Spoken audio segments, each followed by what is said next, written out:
إن الحمد لله نحمده ونستعينه ونستغفره ونستهديه ونعوذ بالله من شرور أنفسنا ومن سيئات أعمالنا من يهده الله فلا مضل له ومن يضلل فلا هادي له أشهد أن لا إله إلا الله وحده لا شريك له وأشهد أن سيدنا وحبيبنا وطبيبنا محمد رسول الله صلوات الله وسلامه عليه وعلى آله وصحبه ومن اهتدى بهداه. أما بعد فيا عباد الله، أوصيكم ونفسي الخاطئة المذنبة أولا بتقوى الله الكريم وطاعته ولزوم أوامره وكثرة مخافته، حيث قال تعالى في محكم التنزيل بعد أعوذ بالله من الشيطان الرجيم: يا أيها الناس اتقوا ربكم الذي خلقكم من نفس واحدة وخلق منها زوجها وبث منهما رجالا كثيرا ونساء واتقوا الله الذي تساءلون به والأرحام إن الله كان عليكم رقيبا. أما بعد فيا عباد الله، مسلمانانی بەڕێز و خۆشەویست، میوانانی ماڵی خوا، لە پێشەچیدا لە پەروەردگاری مەزن دەپاڕێمەوە دەڵێم یا ڕەبی خوایە دین و ئیمانمان سەلامەت کەی، قەڵەمی عەفو بەسەر گوناحەکانی ئێمە وردوەکانمان دابینی. یا ربی خوایە شیفای نەخۆشی مسلمانان بدەی، ئەو نەخۆشانەی کە داوان کردووە یا ربی خوایە شیفان بدەی، یا ربی خوایە بە ڕەحمی خۆت ڕەحمێکمان پێ بکەی، یا ربی خوایە ئەو ئەمن و ئاسایشەی کە بۆ ئێمەت فەڕاهەمێناوە خوایە بۆمانی بەردەوام بکەی، ئەوەی دەیەوێت لێمان تێک بدا یا ربی خوایە ڕوڕەشی دنیا و قیامەتی بکەی یا رب العالمین، ئەو ئەمن و ئاسایشە بژێڕی بەسەر وڵاتی مسلمانان بەگشتی یا رب العالمین، یا ربی خوایە زاڵ مستەمکان لەناو ببەی. آمین والحمد لله رب العالمين. مسلمانانی بەڕێز و خۆشەویست، ناونیشانی وتاری ئەو ڕۆکەم کە دەیەکی 2020 بەڵێ چەند هەڵوێستەیەک لەبارەی باران بارین. ئازیزانی خۆم، باران ئەگە تەماشا بکەین سنەتێکە لە سنەتەکانی خوای گەورە لەو بوونەوەرەدا، بۆیە ئەگە تەماشا بکەین هەموو مەخلووقێکی خوای گەورە کە خەڵقی کردووە لە ئاوی خەڵق کردووە، واتە سەرچاوەی هەموو مەخلووقێکە ئاوە. بە نەسی ئایەت خوای گەورە دەفەرمی: وجعلنا من الماء كل شيء حي.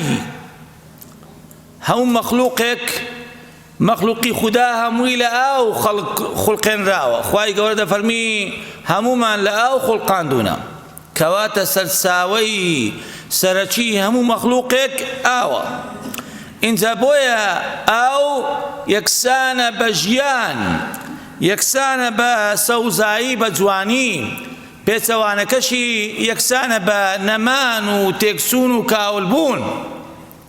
بەڵێ ئازیزانی خۆم، جاوەکو گوتمان سەرچاوەی یەکەمی ئەو بوونەوەرە پێکهاتووە لە ئاو. ئاویش سەرچاوەی سەرەکی ئاویش بارانە. ئەو بارانەی کە زۆر جار هەندێک خەڵکی نەزان و نەفام هەیە کاتێک کە دەباریت پێ ناڕەحەت دەبیت. اینجا لەبەر نەفسی خۆیەتی، نەفسە نزمەکەی خۆیەتی، یان لەبەر هەر هۆکارێکی کەم کە چاوەگچکەکانی ئەو دوور نابینی، کورد دەبینیت. جا بۆیە ئازیزانی خۆم سەرچاوەی ئاو بارانە. بۆیە خوای گەورە دەفەرمی: ألم تر أن الله أنزل من السماء ماء أنزل من السماء ماء. لآسمان وباران أو من بود بارني واتە ئەگەر ئەو بارانە نەبی ژیان لەکوێ دەبیت؟ لەو شوێنانەی کە بەحرن مرۆڤ نایگاتێ، لە بەحرەوە ئاوەکەی هەڵدەگری دەباتە ئاسمانەوە و دەیباتە ئەو شوێنەی کە ئاوی لێنێ دەبارێنی. بەڵێ ئازیزانی خۆم، جا بۆیە بارانبارین دەبێت بە نیعمەتی بزانین. اینجا نەک هەر بە نیعمەتی بزانی، دەبی بە نیعمەتێکی گەورەشی بزانی، چونکە سەرچاوە ژیانی من و تۆیە، ئی هەموو مەخلووقێکە. جا بۆیە ئازیزانی خۆم وریا بین، ئاگادار بین، ئەگەر لامان خۆش بی و ناخۆش بی، سەرمامان بی یان سەرمامان نەبی، ناڕەحەت بین یان ناڕەحەت نەبین، دەبێ نابێ هەر حیسابی خۆت بکەی، بەڵکوم دەبێ بزانی ئەوە نیعمەتێکە لە نیعمەتە گەورەکانی خوای گەورە بۆ مرۆڤ. بۆیە تەماشاکەن تەکنەلۆژیە هەرچەندی بەهێز بی، هەرچەندی لە پێشکەوتندا بی، ناتوانی باران لە ساڵێکە کە نەباری بیبارینی. لە ساڵێکە کە وشکە ساڵی بی، وشکە ساڵەکەی نێڵیت، ناتوانیت. بەڵکوم ئەوە خوای گەورە دایناوە کە تایبەتە بە خوا جەلە جەلالوه، لە من دەستی مرۆڤی داناوە. ئەگەر لەژێر دەستی مرۆڤ دابا، مرۆڤەکان هەندێکیان دەمردن لە برسان، لە تێنوان، کە مرۆڤ ئەوهایە. جا بۆیە ئازیزانی خۆم دەبێ بزانین کە ئەو بارانە نیعمەتێکی خوای گەورەیە، سوپاسی بکەین هەر کاتێکە باران باری، شکری خودا بکەین، سوپاسی بکەین، واروها بەخشێکە بۆ زەوی، هیبێکە، خەڵاتێکە، بەخشێکە بۆ زەوی، زەوی دەگەشێتەوە، زەوی بە پیت و بەرەکەت دەبی. جا ئەگە تەماشا بکەن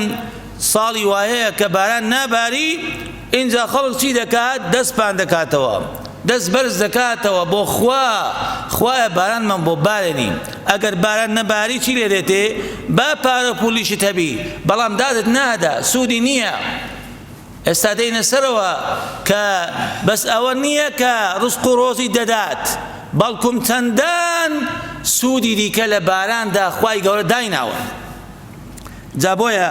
تەماشاکەن خوای گەورە لە قورئانی پیرۆزدا باران بارینی بەستۆتەوە بە چیەوە؟ بە ئیستیغفار، بە لە خواترسان، گەڕانە لای خوا، تۆبەکردن، پەشیمان بوونەوە. بەڵێ بە پێچەوانەوەش ئەگەر ئینسان مرۆڤ لاسار بی، پشت لە خوا بی، ڕوو لە خوا نەبی، بارانەکە لێ دەگریتەوە. تەماشاکەن لە سوورەتی جین خوای گەورە دەفەرمی چی؟ وأن لو استقاموا على الطريقة لأسقيناهم ماء غدقا. ئەگەر ڕاست بن لەسەر ڕێگە ڕاستی خوا، ڕویان لە خوا بی ئەو خەڵکە، خوا دەفەرمی لأسقيناهم ماء، ئێمە ئاوێکیان دەدەینێ، تێنوێتیان دەشێنین، واتە تێنویان ناکەین، ناڵین تێن و بی مرۆڤ، بەڵام کە ڕووی لە خوا نەبی، ئەو کاتی چی دەبیت؟ بەرەکەتی ئاسمانیش دەگریتەوە. جا بۆیە ئازیزانی خۆم خوای گەورە دەفەرمی هە لە هەمان ئاەتە ومن يعرض عن ذكر ربه يسلكه عذابا صعدا. بەڵام کە ڕوو لە خوا وەرجێڕە، پشت لە خواکە، بارانەکەی دەگریتەوە، ژیان لێتاڵ دەکات، تەنگ و چەڵەما، ناخۆشی، بەڵاو موسیبەت، هەموو شتەکانی بەدوا دادێن. جا بۆیە پێغەمبەری ئازیزمان صلی الله عليه وآله وسلم باران بارینی بەستۆتەوە بە چیەوە؟ بە دوعاکردن، پارانەوە لەبەر خوا، پەشیمان بوونەوە، ڕووکردنە خوا. و هەروەها لە فەرمودەی صحدا هاتووە دەفەرمی هەر کاتێکە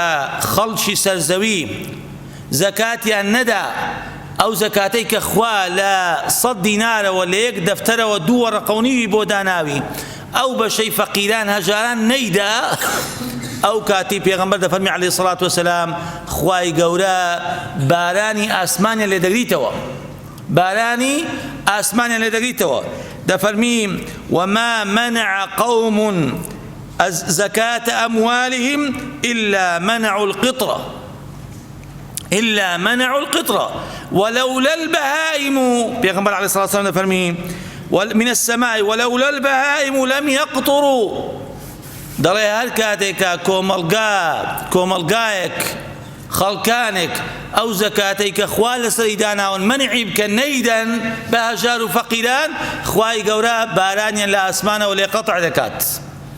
دەڵێ ئەگەر لەبەر مەڕووماڵات نەبی خوای گەورە بارانی هەر نابارێنی. بەهۆی چیەوە؟ بەس تەنیا زەکاتیان نەداوە. نوێژ دەکا، ڕۆژی دەگری، حەجیشیان کردووە ئەوەی کە بۆ ڕێکەتووە، دوعاش دەکا، ڕوو لە خواشە، بەڵام زەکاتی نەداوە. زەکات خوا بارانی ئاسمان دەگریتەوە، ئاوی باران دەگریتەوە. توخوا ئەو زەکاتەی کە خوا دایناوە ئەگەر هەموو خەڵکی سەرزەوی زەکاتەکەی بدا، چ لە خوایەتی خوا زیاد دەبی؟ هەر بۆ خەڵکی فەقیر نییە، هەر بۆ بەرژەوەندی مرۆڤایەتی نییە. وەڵڵاهی ئەگەر خەڵکی دەوڵەمەند ئەوەی کە خوا پێداون هەمویان ئەو ماڵەی کە خوا پێداون زەکاتەکەی لێ بدەن کە هیچیش ناکە لە 102.5 بەخوا فەقیر نامینی، بەخوا فەقیر نامینی، سوالکەر نامینی. بەڵام کە نایدەن ئەوە زەرەر بە خۆیان دەگەین. جا بۆیە ئازیزانی خۆم تەماشاکەن، وەکو گوتم باران یەکێکە هۆکارێکە نیعمەتێکە لە نیعمەتەکانی خوای گەورە. هەر ئەوەندە نییە کە ئاوەکەمان دەداتێ، نا، بەڵکوم هەوا و جەو و کەش و هەواشمان بۆ ساف دەکاتەوە. دەبینین زۆر جار لە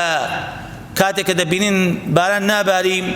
یان جاری وایە جەوەکە هەوایەکە ئاسمان تەم و مژاوی دەبیت، ناڕەحەت دەبی، تۆز و خۆڵ دێت، غوبار دێت، خەڵک دڵی تەنگ دەبی، هەناسەی تەنگ دەبی، ناڕەحەت دەبی. کاتێک کە بارانەکە دێت ئەو تۆز و خۆڵ و غوبارە هیچی نامینی، هەمووی دەنیشیتەوە، جەوەکە ساف دەبیتەوە، خەڵک ئیسراحەت دەکا، خەڵک لە تەنگە نەفەسی، لە ناڕەحەتی، لە ناخۆشی قوتاری دەبی. واتە باران هەر ئەوەندە نییە ئاوەکە دێتە خوارەوە، کەش و هەواشمان بۆ خۆش دەکات، زەویشمان بۆ ساف دەکات. جا بۆیە باران بارین بەڕاستی نیعمەتێکە لە نیعمەتەکانی خوای گەورە. ئازیزانی خۆم تەماشاکەن، هەر ئەوەندە نییە وەکو گوتم باران بارین کە نیعمەتێکە لە نیعمەتە گەورەکان، ئەوە بی بارانمان بۆ بارێنی، کەش و هەوامان بۆ خۆش بکە، نا، بەڵکم زەوی و خاک و خۆڵیشمان چی دەکاتێ؟ بەپیت دەکات، بەرەکەت دەکات. چونکە هەندێک معدەن هەیە تەنیا لەگەر بارانەوە دەباری و زەوی سوودی لێ دەبینی، وەکو چی؟ وەکو کالیسیۆم، مەغنیسیۆم، حەدید، ئەوانە هەمووی بەهۆی بارانەوە. لەگەڵ بارانەوە خوای گەورە دایانێتە خوارەوە، زەوی بەپیت دەکا، بەرەکەت دەکا، سەوزایی شین دەبی و جیا و گۆڵ زیاد دەبی و مەنزەر و جوانی دەبەخشیتە دنیایەوەدا. جا بۆیە ئازیزانی خۆم وەکو گوتم باران بارین نیعمەتێکی گەورەیە لە نیعمەتەکانی خوای گەورە بەسەر ئێمە مرۆڤ. با بە نیعمەتی بزانین، لە کاتی باران باریندا سوپاسی خوا بکەین، پێویستە ئینسان شکری لەسەر بکە، چونکە لە باران باریندا شتێک هەیە پێویستە مرۆڤی مسلمان بیقۆزیتەوە، وریا بن، ئاگادار بن، ئەوەی لە منەوە وەرگرن. لە کاتی باران باریندا دڵتەنگ مەبە، ناڕەحەت مەبە، سەخڵەت مەبە، لە جیاتی ئەوەیدا دڵی خۆت فەرەحکە، چونکە پێغەمبەری ئازیز صلی الله علیه وسلم دەفەرمی لە کاتێکە لە دوو کاتاندا خوای گەورە دوعایان ڕەت ناکاتەوە، قبولی دەکات. هەر دوعایەکە دەکەی مادام حەڕام نەبی، لە دوو کاتدا، دوو کاتی زۆر ناسک کە ئێمە لێی بێئاگاینە. پێغەمبەری ئازیزمان صلی الله علیه و آله وسلم لە فەرمودەیەکی صحیحدا دەفەرمی اثنان لا تردان، دوو کەس هەنە، دوو حاڵەت هەنە، دوو شێوە هەنە، دوعایان تێدا گیرا دەبی، قبول دەبی، خوای گەورە ڕەتیان ناکاتەوە. یەکەمینیان عند النداء وعند نزول المطر، لە کاتێکە کە مامۆستا بانگ دەدا، مەلا بانگ دەدا، بانگ بێژ بانگ دەدا، کاتێکە بانگەکەی تەواو کرد وتەکان لەگەڵ بانگ بێژەکەی بڵێوە، تەنیا لە حەی عەلە الصەلاح حەی عەلە الفەلاح نەبی دەڵێ لا حەولە وەلا قووەتە ئیلا بالله، لە کۆتاییەکەش کە گوتی لا ئیلاهە ئیلا الله، ئەو سەڵەواتێک لێ دەی دوعاکەش دەکەی، ئینجا دوعایان بکە. پێغەمبەری ئازیزمان صلی الله علیه وسلم دەفەرمی دوعا لەو کاتەیدا خوا قبولی دەکات. و لە کاتی دووەمینیاندا کاتی باران بارین، باران بارين رحمتي خوا دەباری لەو کاتە دوعا بکە لە زیاتی سەخڵەت بی دڵتەنگ بی ناڕەحەت بی دوعا بکە خوا دوعاکان قبول دەکات ئەوە نەسی حەدیسی پێغەمبەرە صلی الله عليه وآله وسلم بەڵێ ئازیزانی خۆم جا بۆیە تەماشا دەکەین لە باران باریندا لەگەڵ هاتنە خوارەوەی باران لەگەڵ هاتنە خوارەوەی وحی ئەو قورئانە پیرۆزە لێکچوونێک هەیە وێکچوونێک هەیە ئەویشیان تەماشاکەن خوای گەورە لە قورئاندا چۆن باسی باران دەکات دەفەرمی ومن آياته أنك ترى الأرض خاشعة فإذا أنزلنا عليها الماء اهتزت وربت إن الذي أحياها لمحيي الموتى لباري قرآن الشو دابزيني قرآن دفرميسي دلي خواي قولا لو أنزلنا هذا القرآن على جبل لرأيته خاشعا متصدعا من خشية الله باران بارين تماشا دەکەی دڵی پێخۆش دەبی زیندوو دەکاتەوە زەوی بە هەرمان شێوەش قورئان وحی چۆن باران زەوی زیندی دەکاتەوە